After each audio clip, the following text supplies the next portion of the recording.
آئیے یہ دیکھتے ہیں کہ حضرت ابو عبیدہ ابن جراح کی زندگی سے ہمیں عبرت اور نصیحت کے کون کون سے پہلو ملتے ہیں۔ حضرت ابو عبیدہ ابن جراح کی زندگی میں سب سے پہلا جو سبق ملتا ہے، چونکہ نبی کریم صلی اللہ علیہ وسلم نے ان کو امین کہا تھا، اس امت کا امین کہا تھا، اس سے ہمیں اور آپ کو ایک سبق ملتا ہے کہ ہمارے دین میں امانت کی ایک اپنی اہمیت ہے۔ اور اسی طریقے سے صحیح حدیث میں اللہ کے رسول صلی اللہ علیہ وسلم نے فرمایا کہ منافق کی 3 علامتیں ہیں، ان 3 علامتوں میں سے ایک علامت یہ ہے کہ وہ عزت من خان، جب اس کے پاس امانت رکھی جائے تو خیانت کرے۔ امانت داری ایک مسلمان کا وصف ہے، اور یہ وصف حضرت ابو عبیدہ ابن جراح میں کوٹ کوٹ کر بھرا ہوا تھا۔ محترم ناظرین کرام، حضرت ابو عبیدہ ابن جراح کی زندگی میں ہمیں ایک سبق یہ ملتا ہے کہ اگر ہمارے سامنے کوئی نئی کیفیت پیدا ہو جائے تو ہم فوراً اجتہاد سے کام نہ لینے لگیں، ہم شریعت کے آئینے میں اس کو دیکھیں، ہم فتویٰ بازی نہ کریں۔ آج ٹیکنالوجی کا دور ہے، ہمارا نوجوان انٹرنیٹ سے وابستہ ہے،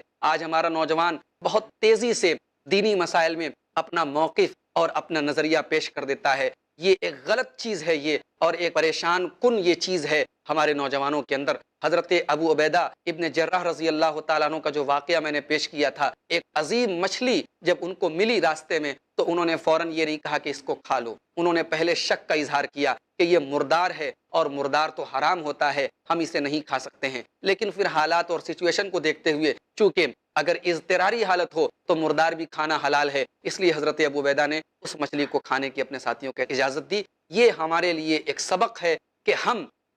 کوئی بھی سچویشن آئے، حالات آئیں، ہم فوراً فیصلہ نہ لے لیں، ہم کتاب و سنت کے صحیح نص کے آنے کا انتظار کریں۔ جب ہمارے سامنے وہ نص آ جائے تب ہم کوئی فیصلہ کریں، اپنی خواہش نفس سے ہم کوئی فیصلہ نہ کریں، دین کے معاملات میں اپنی خواہش نفس کا ہم استعمال نہ کریں۔ حضرت ابو عبیدہ ابن جراح کی زندگی سے ہمیں اور آپ کو ایک سبق یہ بھی ملتا ہے کہ ہمیں دنیا سے بے رغبتی اور دنیا سے اپنے دل اور دماغ کو دور رکھنا چاہیے، اور دنیا میں رہنا، ولا تنس نصیبک من الدنیا، دنیا میں اللہ تبارک و تعالیٰ نے جو حصہ ہمیں دیا ہے وہ حصہ تو ہمیں اس سے فیضیاب ہونا ہے، اس سے فائدہ اٹھانا ہے، لیکن ہماری اصل منزل آخرت ہے، ہمیں اپنا منظور نظر آخرت کو بنانا چاہیے، آخرت ہی کو سامنے رکھ کر ہمیں تیاری کرنی چاہیے۔ حضرت ابو عبیدہ ابن جراح رضی اللہ تعالیٰ عنہ نے اپنے